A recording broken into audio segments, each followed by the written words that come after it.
Oi, gente, tudo bem? Simbora então para mais um vídeo aqui do nosso canal. Eu tava com saudade de gravar, mas enfim, ó, a gente voltou e voltamos com uma ótima notícia, né? Que é a notícia aí que o baby está chegando.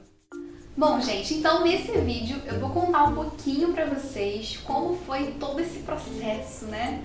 Até a gente descobrir agora, né, que estamos grávidos, digamos assim. Na verdade, eu estou grávida, né? E eu vou contar um pouquinho pra vocês como foi tudo isso, como foi todo esse processo, como eu descobri e tudo mais.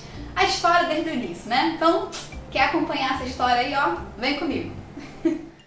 Então, gente, assim, né? Desde que eu casei com o Pedro, eu sempre tive o desejo de ser mãe. Mas eu acho que, na verdade, era mais uma empolgação, sabe? Acho que aquela coisa de casei, beleza, agora não tem mais nada pra fazer, vamos ter um filho. Não é que eu não tinha mais nada pra fazer, né, gente? Porque quando depois você casa tem um monte de tarefa, um monte de coisa, a coisa aumenta de uma forma grandiosa. Mas assim, nada pra organizar, né? Quando você tá envolvido com casamento é outra história, você parece que tem 1000 tarefas, né? E aí quando a gente casa, as coisas acalmam um pouco em relação a toda essa organização, a tudo isso, né? Todas essas tarefas que a gente acaba adquirindo antes do casamento. E aí ficaram só as tarefas de casa mesmo, eu tô acostumada já a fazer. E assim, queria muito mesmo já engravidar de primeira, assim, né? No segundo mês de casada já tá aparecendo com positivo na mão. Mas, né, o Pedro ele sempre colocava o meu pé no chão, dizendo, não, Priscila, esse não é o momento ainda e tudo mais, né? Todas aquelas coisas, né, que toda pessoa mais racional faz, né? Te dá um monte de motivos pra dizer que não era o momento. E realmente, hoje eu percebo que não era realmente o momento, a gente precisava se conhecer muito mais como casal. Então todo esse tempo que passou, com certeza nos ajudou muito no nosso relacionamento, a gente conseguiu resolver muita coisa entre nós dois e esperamos um pouquinho pra ter o filho, eu acho que isso foi muito bom. E eu não conseguia, gente, de maneira nenhuma trapacear com ele, tipo, falar, tomei o remédio, tomei, e não tendo tomado, sabe? Eu não consegui mentir pra ele, fazer essas coisas, que eu sei que tem muitas mulheres que fazem, né? Eu não julgo porque quem sou eu pra julgar. Mas eu nunca consegui mentir pra ele, sabe? Dizer pra ele que tinha tomado e não tinha tomado. Fazer aquelas sabotagens básicas, sabe? Então eu nunca consegui fazer isso. Mas enfim, gente. Então, passaram-se aí, digamos assim, quase 3 anos, né? Desde esse início de vontade até agora. Então eu já estava tendo há muito tempo alguns problemas de saúde, né? Eu sinto muitas dores nas pernas, nos braços, nada que me impeça de viver a minha vida, mas estava me incomodando muito, principalmente por conta do trabalho. Então eu comecei a pensar que talvez o anticoncepcional poderia estar trazendo esses problemas de saúde que eu estou tendo, né? Que eu tenho ainda, infelizmente. Mas aí eu falei assim, bom, quer saber? Por minha conta e risco, eu vou parar de tomar anticoncepcional, já pensando, né? Lá no fundo, né, se de repente poderia engravidar, não sei. Eu até pensava isso um pouquinho, mas na verdade eu pensei em parar mesmo para que eu pudesse ver se por acaso o anticoncepcional que era o culpado desses meus problemas de saúde, porque até então, antes de eu começar a tomar anticoncepcional, é fato que eu não tinha tantos problemas assim. Então depois que eu passei a tomar, eu comecei a sentir muitas dores nas pernas, nos braços, e eu achava, né, que poderia ser isso. Eu imaginei que eu poderia estar com esses problemas de saúde por conta do uso do anticoncepcional. Então eu falei, bom, vou parar de tomar até que algum médico descubra realmente o que eu tenho. Porque daí eu já estou me precavendo. Porque a gente escuta, né, várias mulheres, histórias de mulheres que tiveram vários problemas de saúde por conta do anticoncepcional. Então eu preferi parar, né, para que eu pudesse ter certeza qual era o meu problema e o porquê que eu estava com aquele problema. E enfim, eu parei de tomar então em janeiro o anticoncepcional.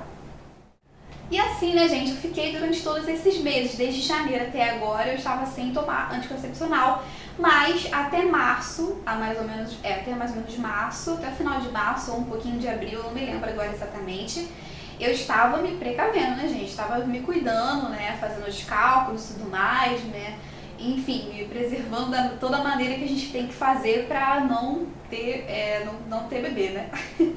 Então eu tava lá me precavendo tudo certinho, fazendo tudo certinho.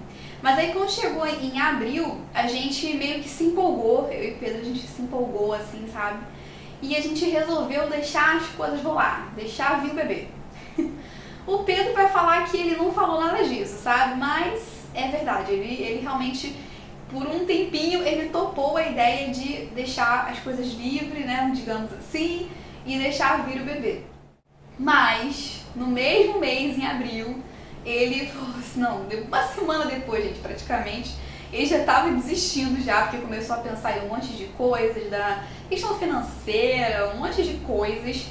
E ele falou, não, vamos esperar mais e tal, não sei o que, e já desistiu logo na primeira semana, né? Só que naquele mês já não tinha mais como voltar atrás, né? Já tinha corrido todo o risco, mas nesse mês nada aconteceu. E aí, né, então eu fiquei em abril, né, tal, tudo liberado, uma boa.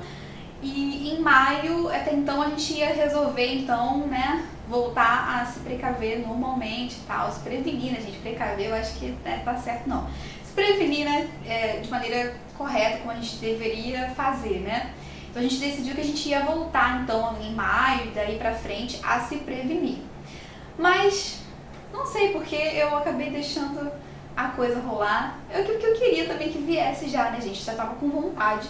Mas acabei deixando a coisa rolar, então, a partir de maio. E não fiquei fazendo cálculo, não fiquei fazendo tabela, nada disso. Só realmente deixei ao natural. Até porque mais ou menos nessa época eu estava muito atarefada com eventos que eu tinha pra fazer e tudo mais. Então, sinceramente, eu estava nem pensando muito nisso. Estava só deixando a coisa natural e sem fazer cálculo, não fazer nada mesmo. E aí em junho eu tive assim um pequeno susto, sabe? Assim, uma prévia do que viria em julho, né? Em junho, gente, eu fiquei, minha menstruação atrasou uma semana. Daí eu falei assim, caramba, tô grávida. Por quê? Porque a menstruação nunca tinha atrasado antes, assim. Não desde que eu comecei a entender, né? O que era o período e tudo mais, desde que eu casei, né? Desde que eu casei, a menstruação não tinha atrasado mais. Então eu falei assim, caramba, eu posso estar grávida mesmo, porque eu tava ao natural, digamos assim. Então eu imaginei que, como minha menstruação nunca tinha atrasado, eu imaginei que realmente eu poderia estar grávida. E aí foi um grande susto, assim, sabe? Um susto assim não, né? Foi um negócio tenso, né? Porque eu fiz milhões de testes de farmácia nessa uma semana de atraso, gastei uma grana.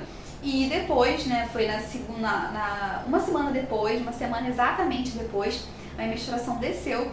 Eu falei, bom, realmente não tô grávida, até porque eu já tinha feito exame de sangue, já tinha feito tudo, tinha dado tudo negativo, então eu realmente não estava grávida. E aí chegou o mês de julho, né, que é esse mês agora. E assim, né, aí o que aconteceu? No dia que era pra eu ficar menstruada, eu não fiquei, mas eu falei assim, bom, como no mês passado a minha menstruação atrasou uma semana, pode ser que o meu ciclo tenha mudado, pode ser que ao invés de 28 dias, eu agora esteja com um ciclo de 35 dias. Sei lá, parei de tomar anticoncepcional há poucos meses, pode ter desregulado tudo. Então o que eu vou fazer é esperar uma semana de atraso novamente, porque pode ser que a minha menstruação esteja realmente assim diferente do que ela era tradicionalmente. Então por isso eu não me desesperei. Eu falei assim, bom, tá atrasado, eu falei com o Pedro, falei com a minha mãe também. Falei, tá atrasado, mas assim, pode ser que não esteja atrasado, pode ser que agora seja um novo ciclo, né? E aí por conta disso eu não me desesperei e falei, bom, só vou fazer o teste depois que eu tiver uma semana de atraso. Não vou ficar naquela tensão maluca do mês passado não, porque no mês passado eu tava quase passando mal de tanta ansiedade. Então eu acho assim que toda a ansiedade que eu tinha, né, que eu teria que ter nesse mês, eu tive mês passado. Então por isso que eu acho que eu fiquei bem tranquila nesse mês por conta disso mesmo, por conta dessa prévia que eu tive no mês passado. E aí quando eu fiz, né, gente, o que aconteceu? Na segunda-feira, uma semana depois da data que era pra vir até então a minha menstruação, à noite, na segunda-feira, no dia, anotei aqui, no dia 11 de julho, isso, no dia 11 de julho, eu comprei um teste à noite e eu já ia dar uma de louca e fazer à noite mesmo o teste, né, porque eu sempre fui desesperada pra fazer teste. E aí, quando eu ia fazer, o Pedro chegou. Aí ele não deixou eu fazer, porque ele já sabia que eu tinha gastado mês passado muito dinheiro com teste, tem noção. Enfim, aí eu falei, não, beleza, então eu vou esperar até o outro dia. E aí, eu tinha que colher a primeira urina da manhã e fazer o teste com a primeira urina da manhã, que era o que mais provável de dar certo, né? Então, gente, eu acordei junto com o Pedro, 5h30 da manhã, certinho. mas não estava assim, tremendo, ansiosa, como eu sempre ficava antes. E aí eu fui, né, não sei o que, fazendo o teste lá e tal, xixi, botando o palitinho lá no potinho. Gente, quando eu botei a parada, de ter noção, o negócio já ficou vermelhão, já apareceu a segunda tira assim, acho que foi instantâneo. Eu não tava olhando, não tava nem um pouco ansiosa, pra vocês terem uma ideia, que eu não tava nem olhando pro teste, eu tava assim, olhando pra frente ou pro lado, porque o pelo tava se arrumando. Então tava assim, muito relax, não tava nem olhando. Quando eu olhei pro negócio, já tava as 2 tiras lá. Então eu acho que foi instantâneo. Aí, né, minha gente, aí realmente, nesse momento, eu comecei a tremer, né? Começou do pé até a cabeça, né? Eu comecei a tremer, tipo, ficar meio... Mas não chorei, nada disso, eu fiquei... Quer dizer, acho que eu chorei sim, não me lembro agora exatamente, mas foi assim uma reação bem de nervoso, na verdade, né? Tipo, caramba, eu comecei a falar, Pedro, é verdade. Meu Deus, é verdade mesmo. Eu sabia falar que era verdade, foi muito engraçado. E aí não podia fazer muito barulho, né? Porque o pessoal, né? Todo mundo ainda dormindo lá, os vizinhos lá. E o Pedro lá na cozinha, comendo o pão dele na boa, de luz apagada, tipo... tal. Então assim, mas foi bem tranquilo porque a gente não ficou tão nervoso, essas coisas todas, porque a gente já estava esperando que uma hora isso iria acontecer, né? Por mais que eu não acreditasse que realmente poderia acontecer. E aí, né, gente, depois dessa loucura aí da descoberta, que foi no dia 12 de julho, na terça-feira de manhã, eu tentei voltar a dormir, Pedro foi trabalhar numa boa, tranquilo. Eu tentei voltar a dormir, mas é claro que eu não consegui, né? E daí já liguei, saí correndo para ligar, para poder conseguir marcar uma consulta pro mesmo dia, porque eu não tava acreditando no teste da farmácia, assim, eu sabia que era muito difícil dar um falso positivo, mas eu não tava assim, sabe, crendo totalmente. Eu precisava do beta, né, que é o exame de sangue, para poder ter certeza que realmente era o bebê, né? E aí no mesmo dia eu consegui marcar uma consulta ali no Dental, uma doutora que eu gostei bastante também, inclusive. E já fui no mesmo dia lá, perdi o dia, né? Fui pra lá, viajei pro Dental e consegui pegar o pedido do exame. Daí no outro dia, na quarta-feira, né, no dia 13 de julho, de manhã eu já fui lá no primeiro horário, já fiz o exame de sangue, aproveitei para fazer outros exames também, que a minha reumatologista pediu. Então, no dia 13, na quarta-feira, eu já fiz o exame de sangue e no mesmo dia, um pouquinho mais à tarde, umas 4 horas da tarde, tinha dado que, ok, o positivo, né? E eu vou colocar uma imagem aí, gente, pra vocês, esqueci de falar. Vou colocar uma imagem, então, aí da foto do teste de gravidez que eu fiz de farmácia e também do meu positivo aí do beta exame de sangue.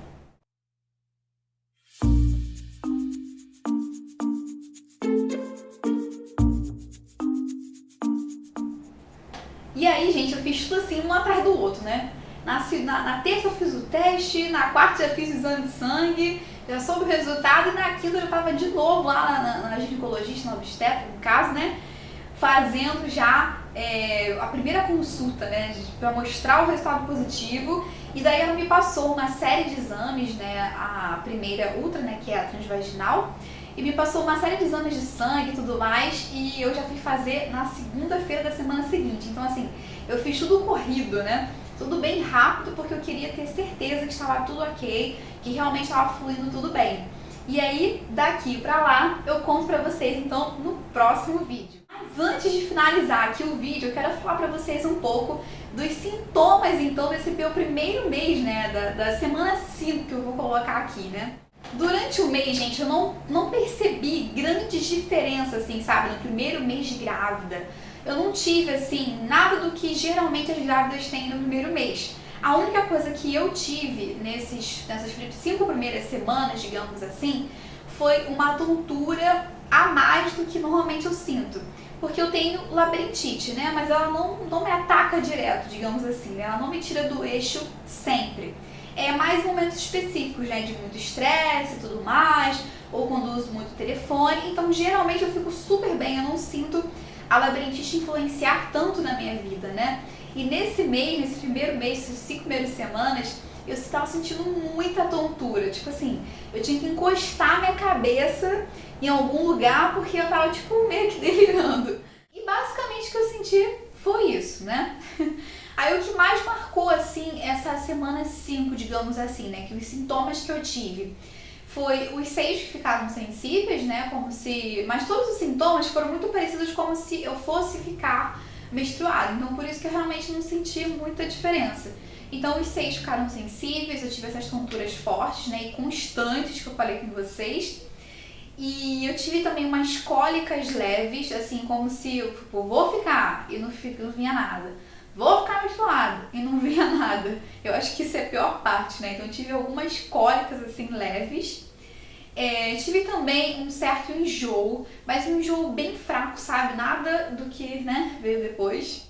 E o sono, é claro, né, gente, que aumentou assim 50%, digamos assim. Eu já era uma pessoa meio sonolenta, né? Depois, então, da gravidez, o sono nessa etapa aqui, mais ou menos aumentou em 50%. Então foi tenso o negócio. E também a fome, que ficou assim um pouquinho mais, sabe, do que eu normalmente sentia, né? E então, gente, é basicamente isso que eu quero falar com vocês nesse nosso primeiro vídeo aqui, né, do diário da gravidez, né, da descoberta da semana 5. E nos próximos vídeos vocês podem esperar mais informações. No próximo vídeo, inclusive, eu vou mostrar a barriguinha que eu estou no momento, que eu tô agora no finalzinho da 7ª semana, então eu vou estar sempre mostrando pra vocês a barriguinha, que eu acho super legal mostrar, né? Eu sempre gostei muito de ver diário de gravidez e sempre me interessei muito por isso, né? Porque, claro, sempre quis ser mãe, mas assim, eu acho super legal esse mundo e eu quero fazer tudo, né, certinho, né? Então eu vou responder aquelas principais perguntas lá. Enfim, vou fazer tudo um diário de gravidez bem formatadinho. Acho que vai ficar bem legal. Então se você ainda não é inscrito aqui no canal, não deixe de se inscrever. Aqui você encontra, né, vários assuntos, como você viu aí. É um pouquinho de tudo que tem em mim. Então não deixe de se inscrever para ficar por dentro de tudo e fazer parte aqui dessa nossa família, que graças a Deus só tem crescido e eu fico muito feliz por isso. Então eu te aguardo no próximo vídeo. Fica com Deus. Tchau, tchau!